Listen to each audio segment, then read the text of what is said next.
Selamat siang, Bu. Iya, Bu.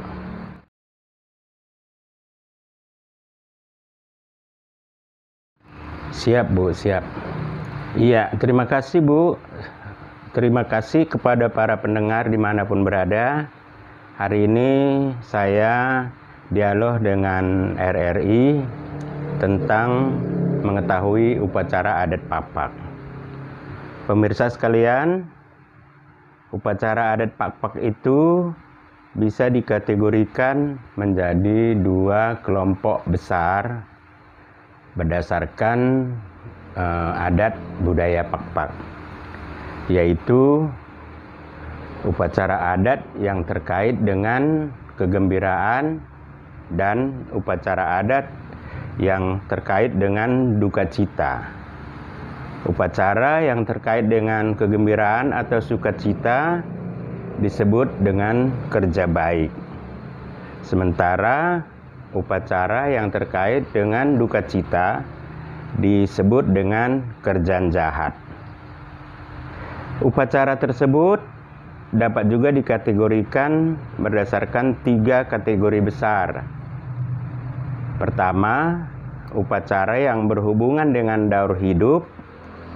Yang kedua, upacara yang berhubungan dengan alam dan sistem mata pencaharian hidup atau ekonomi, dan upacara yang terjadi di sekitar kampung dan rumah tangga. Baiklah, akan kita sebutkan satu persatu, mulai dari upacara yang berhubungan dengan daur hidup. Daur hidup itu artinya mulai dari seseorang dalam kandungan sampai seseorang kelak meninggal dunia, malah setelah meninggal dunia. Contohnya, merenakan merasa atau disebut merenakan merasa, Bu. Iya, Bu. Itu disebut juga dengan merenakan pagit. Mungkin kalau kita samakan itu sama kira-kira dengan upacara Jawa yang disebut dengan nuju bulanan. Jadi merenakan merasa ini dilaksanakan ketika seseorang masih dalam kandungan, baru diberilah yang namanya nakan merasa atau nakan pagit. Yang memberikan ini, Bu, adalah orang tua, mertua, abang, dan kerabat-kerabat dekat lainnya yang merasa berkewajiban. Tapi yang wajib sekali biasanya adalah orang tua dan mertua dari pengantin. Itu contoh satu. Kemudian setelah lahir nanti anak itu di hari H kelahiran itu ada namanya mangan nakan balbal. Iya, mangan nakan balbal. Jadi kalau dulu setelah lahir anak itu, para tetangga kerabat dekat yang ada di sekitar kampung menyiapkan sejumlah makanan untuk dimakan bersama dengan, kalau dulu dukun, Bu, dukun bayi. Kalau sekarang mungkin dengan bidan. Jadi di situ yang dimakan adalah ayam, kemudian 1 ekor ayam khusus diberikan kepada bidan atau dukun bayi yang membantu, kemudian yang lainnya dicincang, kemudian dimakan bersama. Itu pada saat hari H, hari lahir si anak tersebut. Kemudian setelah lahir, itu secara bergantian kerabat mendatangi keluarga si baru mendapatkan anak tersebut. Jadi baik dari pihak keluarga atau kerabat istri maupun kerabat suami, didatangilah bayi tersebut dan ibunya dan keluarganya dengan membawa sejumlah makanan. Jadi kalau pihak puang itu artinya kerabat dari pihak istri itu akan memberikan ayam. yang disembelih, kemudian nanti dikasihlah kelembis namanya. Kelembis itu bagian dada. Kemudian secara simbolis diberikan kepada si bayi, lalu dikatakan, bis, kelembis, ulang megar-megar, ulang kadekaden, tau hali habat. Artinya, inilah makanan sedikit dan ayam supaya kamu sehat-sehat dan jauh dari mara bahaya.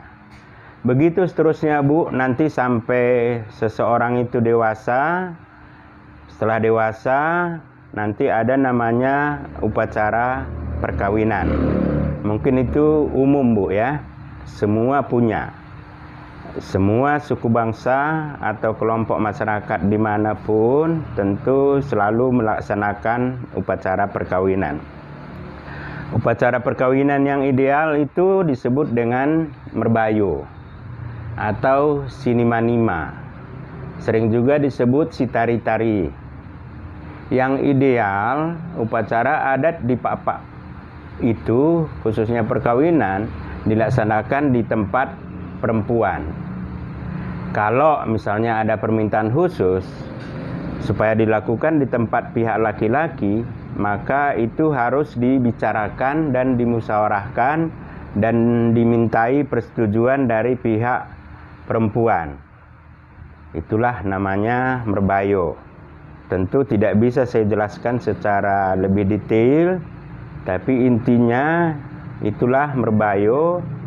Baru nanti yang terakhir mungkin, karena saya lompat aja, Bu, ya, terlalu banyak. Jadi ada namanya upacara kematian. Upacara kematian itu bisa dilakukan pada saat seseorang masih hidup, atau bisa juga dilakukan pada saat seseorang itu sudah meninggal. Jadi kalau pada saat seseorang masih hidup, itu upacara adat kematiannya disebut dengan mengerumbang. Mengerumbang itu dia tidak termasuk kerja jahat. Tadi kita katakan ada kerja jahat dan kerja baik. Kenapa? Karena mengerumbang itu dilaksanakan dengan sukaria dan dilaksanakan ketika seseorang itu masih hidup, tapi adat kematiannya sudah dibayar lunas. Itu, Bu. Jadi upacara mengerumbang ini tidak bisa dilakukan oleh semua orang. Kalau zaman dulu hanya raja-raja desa lah, raja-raja kampung yang disebut dengan pertaki dan orang-orang kaya yang ada di kampung tersebut. Kenapa demikian, Bu? Karena mengerumbang ini tidak bisa memotong kambing misalnya atau ayam, tapi yang dipotong itu minimal misalnya ada 2 kerbau, kemudian diiringi dengan genderang sisiba. Jadi kalau sekarang mungkin biayanya sampai ratusan juta, sehingga tidak semua orang mampu melaksanakan itu. Namun demikian masih banyak juga yang melaksanakan. Saya lihat di kampung, ya, ada beberapa lah. Kemudian setelah meninggal, kalau dia sudah tua, maka namanya mate sayur tua. Karena dia sudah punya anak, punya menantu, punya anak cucu. Malah sebagian ada yang sudah punya cicit. Jadi kalau mate sayur tua, di Pak itu juga tidak harus dilakukan secara besar-besaran, tapi bisa juga dilakukan secara sederhana. Sehingga ada 3 kategori, Bu. Mate sayur tua, yaitu upacara adatnya, ada namanya males bulung buluh. Males bulung buluh itu terjemahannya layu daun bambu. Kemudian ada namanya males bulung sampula. Saya nggak tahu bahasa ini sampula itu, tapi ada sejenis pohon di kampung sana banyak. Itu yang nomor 2. Yang paling tinggi itu adalah males bulung sembernai. Malah sebelum Sembernai ini jenis pohon juga di sana. Jadi Sembernai ini adalah pohon yang sangat bersahabat dengan alam, karena Sembernai ini hanya tumbuh di tanah-tanah yang subur, dan biasanya dulu kalau orang berladang ini tidak ditebang karena sangat mendatangkan kesuburan, banyak humus di bawah pohon tersebut. Itulah yang terbesar, Bu, upacara mate sayuran tua. Jadi yang dipotong di situ harus kerbau. Kalau sekarang ada juga yang lembu. Kalau dulu nggak ada lembu, tapi harus kerbau. Itu bisa satu, bisa dua. Karena ini tadi beda dengan mate upacara adat mengerumbang. Kalau mengerumbang itu minimal ada 2 kerbau. Karena itu memang direncanakan. Kenapa direncanakan? Karena dia upacara sukacita, ya. Itu. Kemudian tadi yang kedua, upacara yang berhubungan dengan alam dan mata pencaharian hidup. Jadi kalau orang Pak-Pak itu ada 5 suak ya, Bu. Jadi dulu semuanya hampir dipastikan semuanya berladang di apa, malah dulu berladang berpindah-pindah, sehingga selalu terkait dengan kepercayaan. Jadi upacara yang berhubungan dengan alam dan mata pencaharian hidup itu misalnya adalah merkotas, menepuh babah, menoto, menanda tahun, dan menanggak-nanggakkan. Jadi ini semuanya terkait dengan alam dan mata pencaharian. Apa perlu saya jelaskan satu, Bu? Contoh seperti tadi. Mungkin yang paling sekarang yang sudah hampir punah, tapi ada beberapa desa yang masih melaksanakan, ada namanya menanda tahun. Iya, menanda tahun itu artinya menandai tahun masa tanam. Jadi di situ tidak bisa orang sembarangan menanam padi di waktu dan tempat yang berbeda. Karena perladangan itu ditentukan oleh pertaki. Pertaki itu kalau sekarang kepala desa. Ya. Jadi ditentukan, kemudian kalau belum dilakukan upacara menanda tahun ini, tidak boleh satu orang pun menanam padi. Jadi penanaman itu harus serentak dilakukan. Misalnya kalau waktu saya kecil, saya ingat itu menanda tahun itu dilaksanakan pada bulan Juni awal. Jadi penanaman padi hanya bisa dilakukan pada bulan Juni dan Juli. Setelah itu nanti dia akan kena sanksi. Sanksinya itu ada sanksi magic, sanksi gaib lah dipercayai. Kemudian ada sanksi sosial, malah ada sanksi materi. Kalau dilanggar itu bisa dia dikenakan sejumlah utang. Itu materinya. Kalau sanksi sosialnya dia tentu akan diomongin atau semacam diyejek lah di sekitar kampung, bahwa dia tidak taat terhadap aturan. Jadi upacara ini mengenal namanya rebu. Rebu itu seperti nyepi, Bu, di Bali. Iya, tidak bisa menyalakan api, tidak bisa ke ladang, tidak bisa ke hutan, tidak bisa mengorek tanah.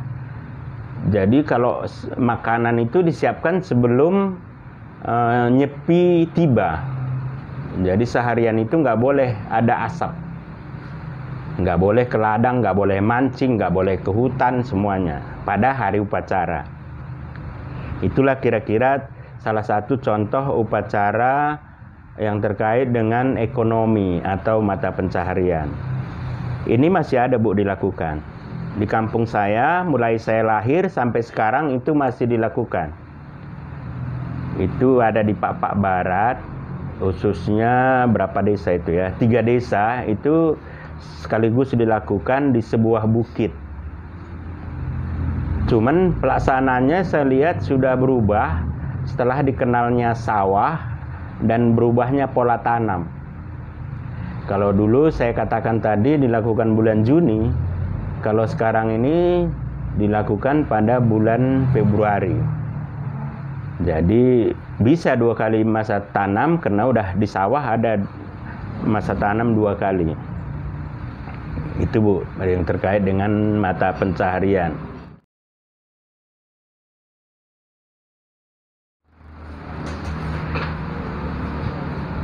Salah satu faktor mungkin akibat karena di Silimasua ini, Papa Silimasua hampir dipastikan sudah menganut agama besar semua. Jadi upacara adat ini kan banyak terkait dengan kepercayaan zaman dulu. Kepercayaan terhadap kekuasaan alam dan roh-roh yang ada di sekitar alam. Jadi waktu misionaris datang, baik di sana ada 2 agama besar Bu, Islam dan Kristen. Jadi misioner itu mungkin ya Bu, ini mungkin mereka mengklaim bahwa semua upacara itu tidak percaya kepada Tuhan, gitulah kira-kira, sehingga perlu dihilangkan. Jadi saya pikir selain itu juga pengaruh modernisasi tentunya, sehingga hilang. Itu jadi banyak, ada beberapa upacara misalnya yang hilang sama sekali, nggak pernah saya saksikan lagi, yaitu misalnya upacara yang terkait dengan upacara sekitar desa atau kuta yang nggak pernah saya lihat walaupun umur saya udah 60 tahun. Itu ada namanya Merekemban. Merekemban itu upacara yang dilakukan di sekitar komunitas kampung. Ini memang sudah nggak pernah dilaksanakan. Itu karena memang itu full dia tentang upacara penyembahan kepada penguasa alam bumi, dan ini biasanya dipimpin oleh seorang dukun atau sibaso.